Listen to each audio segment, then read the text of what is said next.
उन्होंने ये बोला कि भाई 1999 में खास तौर पे उन्होंने बात की कि भाई तब भी पाकिस्तान ने पीस का जो मुआहदा था इंडिया के साथ वो तोड़ा, पाकिस्तान ने तोड़ा। इंडियन पार्लियामेंट में ये खबर दी गई कि पाकिस्तान ने 5 धमाकों से आज जवाब दे दिया है हमारे धमाकों का। उसके बाद फिर वाजपेयी साहब लाहौर तशरीफ लाए और हमसे आके यहाँ पे मुआहदा किया। ये अलग बात है कि हमने मुआहदे की खिलाफ वर्जी की, उसमें हमारा कसूर है। नहीं, ऐसी तो कोई बात नहीं है। ये लेने वाला कोई नहीं है। ठीक है। हिंदू, क्रिश्चियन, फिलिपाइनी सारे लोग जो है ना वो नहीं लेंगे। हमारे लोग दरवाजे खटखटाते हैं, भीख मांगते हैं पाकिस्तान, कहते हैं हमें दे दें ज़कात। उनकी इकोनॉमी स्ट्रांग है, जहाँ से हमें वैसा आता अच्छा लगता है हम उसी तरफ ही झुकाव करते हैं। या जो 76 ईयर से होता आ रहा है वही होता रहेगा। साथ साथ नवाज शरीफ साहब के ऊपर भी हम बात करेंगे कि उन्होंने कहा है कि जी 1999 में जो एग्रीमेंट उन्होंने किया था वाजपेयी साहब के साथ, उसको जाहिर है कि पाकिस्तान की तरफ से धोखा दिया गया, हमने वायलेट किया और उसके बाद सब खामोश है। वरना तो अगर मैं या मेरे जैसे दूसरे जर्नलिस्ट या आप जैसे लोग, हम लोग जब बात करते हैं तो लोग कहते हैं तो भारत का साथ दे रहे हैं, ये तो अपने लोगों के साथ नहीं है भाई, ये तो गद्दार है। तो अब नवाज शरीफ साहब को क्या खिताब दिया जाए?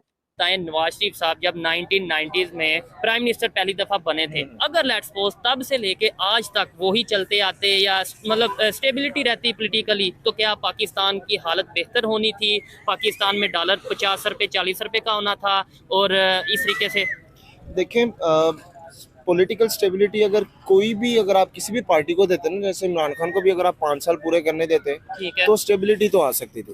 इमरान खान साहब जो हैं वो अब 71 की वार जो थी इस पाकिस्तान की, उसका रेफरेंस दे रहे हैं, बांग्लादेश की अलहदगी का, मुजीबुर रहमान को याद कर रहे हैं। अब मुजीबुर रहमान और उसका रेफरेंस दे के हमारे यहाँ फिर गद्दारी के फतवे लगने शुरू हो गए हैं कि इमरान खान तो गद्दार है। 98 में जब हम एटॉमिक पावर बन गए थे, एटमी पावर पाकिस्तान बन गया था, तो इंडिया तो पहले ही बन गया था हमसे। तो इंडिया के जो प्राइम मिनिस्टर थे उस टाइम के, वाजपेयी साहब पाकिस्तान आए, लाहौर के अंदर मुआहदा हुआ था कि दोनों मुल्क अब एटमी पावर है, एक दूसरे पर हमला झगड़ा नहीं करेंगे। तो आज नवाज शरीफ साहब का बयान आया है, उन्होंने कहा है कि भाई जो मुआहदा हमने किया था पीस का, वो हमने ही तोड़ा कारगिल के अंदर। तो क्या कहना चाहेंगे? तो हम तो कहते हैं कि हमारे लोग तो कहते हैं कारगिल तो इंडिया ने शुरू किया था, या हमारे प्राइम मिनिस्टर झूठ बोल रहे हैं, या फिर जो हमें तारीख पढ़ाई गई है वो गलत है? नहीं, कारगिल तो इंडिया ने शुरू किया था और इंडिया फंस भी गया था। अच्छा, इंडिया तो फंस गया था, उसकी फौज भी बड़ी फंस गई थी, लेकिन बाद में हमारे पाकिस्तान की तरफ से कोई गड़बड़ हुई थी जिसकी वजह से वो बच गए। अब नवाज शरीफ साहब ने जाकर अमेरिका जाकर तो पीस साइन किया था ना, इस वजह से इसके बारे नहीं मुझे पता। 1990s में भी आई, फिर उसके बाद 3 दफा मतलब वो प्राइम मिनिस्टर बने। 1998 में भी वही प्राइम मिनिस्टर थे। क्या कहना चाहेंगे, इस दफा उनके 5 साल पूरे कर पाएंगे? यार गवर्नमेंट इनकी जब भी आती है ना तो अल्लाह का शुक्र है कि आसानियाँ पैदा होती हैं। अच्छा। तो लेकिन 5 साल पूरा करना, ये मैं कुछ कह नहीं सकता। ठीक है, क्योंकि कभी भी किसी गवर्नमेंट ने तो 5 साल पूरे नहीं किए। चलें ये आप नहीं कह सकते डेफिनेटली, लेकिन रिलीफ मिलेगा अवाम को? यार रिलीफ इनको चाहिए कि अवाम जिस हाल में पिस रही है ना, तो रिलीफ देना चाहिए। ठीक है, आपकी इससे रिक्वेस्ट करता हूँ गवर्नमेंट से, नून लीग के क़यादत से, कि यार थोड़ा सा आवाम का सोचें। ठीक है, महंगाई बहुत ज्यादा है। नहीं अभी ये नवाज शरीफ साहब स्पीच कर रहे थे, कल प्रेसिडेंट बने हैं फिर से अपनी पार्टी के, तो वो ये कह रहे थे कि भाई मैं 1990s में जब पहली दफा प्राइम मिनिस्टर बना था, अगर तब से अब तक चलता रहता तो आज बहुत आगे होता है। फिर उन्होंने ये बोला कि भाई दोस्तों, पूर्व प्रधानमंत्री नवाज शरीफ ने स्वीकार किया कि 1999 के लाहौर समझौते का उल्लंघन पाकिस्तान ने किया था। भारत के तत्कालीन प्रधानमंत्री अटल बिहारी वाजपेयी ने इस समझौते पर दस्तखत किए थे। उन्होंने जनरल परवेज के कारगिल ने घुसपैठ का जिक्र करते हुए कहा कि यह गलती हमारी थी। नवाज शरीफ ने पार्टी की एक बैठक में यह बात स्वीकार की। पूर्व पीएम ने कहा, 28 मई 1998 को पाकिस्तान ने 5 परमाणु प्रशिक्षण किए थे। उसके बाद अटल साहब आए थे, हमारे साथ समझौता किया, लेकिन हमने उसका उल्लंघन किया। पाकिस्तान के तत्कालीन आर्मी चीफ परवेज ने सेना को मार्च 1999 में जम्मू कश्मीर के कारगिल जिले में घुसपैठ का आदेश दिया था। इसके बाद दोनों देशों के बीच युद्ध छिड़ गया। भारत ने यह युद्ध जीत लिया था। दरअसल 28 मई को पाकिस्तान ने अपने पहले परमाणु प्रशिक्षण की 26वीं सालगिरह मनाई है। पाकिस्तान मुस्लिम लीग की बैठक में नवाज शरीफ ने बताया कि बिल क्लिंटन ने परमाणु प्रशिक्षण करने से रोकने के लिए $5 अरब का ऑफर दिया था। उन्होंने पूर्व प्रधानमंत्री इमरान खान पर निशाना साधा, कहा कि यह इमरान होते तो प्रस्ताव स्वीकार कर लेते। पनामा पेपर्स मामले में पाकिस्तान को सुप्रीम कोर्ट के फैसले के बाद नवाज शरीफ को अपना प्रधानमंत्री पद से इस्तीफा देना पड़ा था। बाद में वह यूके शिफ्ट हो गए थे। इसे 6 वर्ष बाद मंगलवार को निर्विरोध पीएम कैसे डालेंगे अध्यक्ष चुने गए। जब ऐसे ले रखा है, अब भागते हैं अमेरिका के पास, हमारे से कर्जा दे दो, ठीक है। हर थोड़ी सी बात होती है, जाओ जी अमेरिका, थोड़ी सी बात होगी, जाओ जी अमेरिका।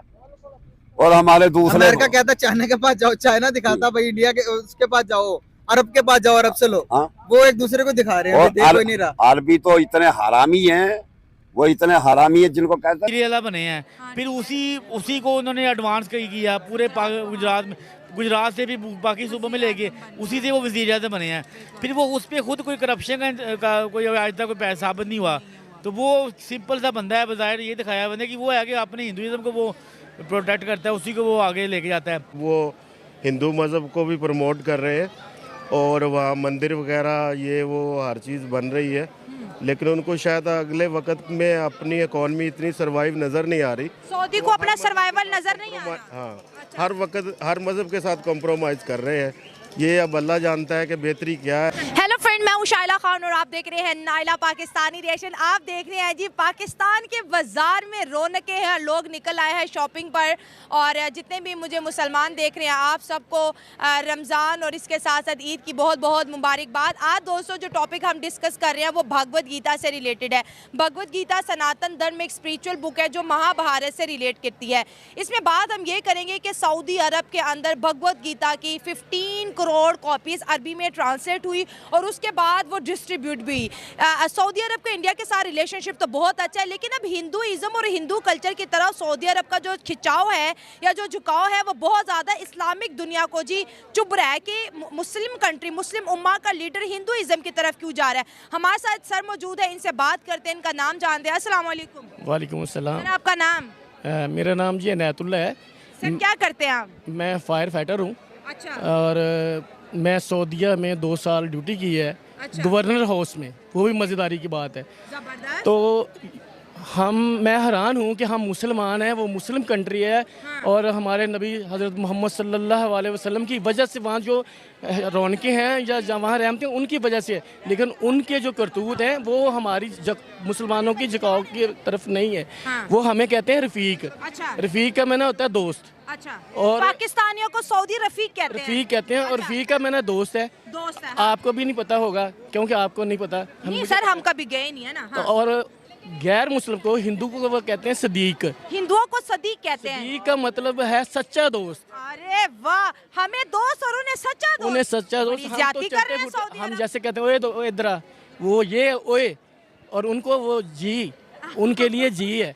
और ये इंटरेस्टिंग बातें हो रही है। सऊदी हमें कहते हैं ओए इधर आ, इंडियंस को कहते हैं जी इधर आ। इतना बड़ा फर्क क्यों है जी? फर्क वो है कि कुछ हमारी आदतें भी खराब हैं। हाँ, हमारी आदतें खराब हैं। हमारी आदतें ये है कि अब रमज़ान है, वहाँ ज़कात लेने वाला कोई नहीं है। ठीक है। हिंदू, क्रिश्चियन, फिलिपाइनी सारे लोग जो है ना वो नहीं लेंगे। हमारे लोग दरवाजे खटखटाते हैं, भीख मांगते हैं, पाकिस्तान कहते हैं हमें दे दें ज़कात। तो हमारी इज्जत इस तरह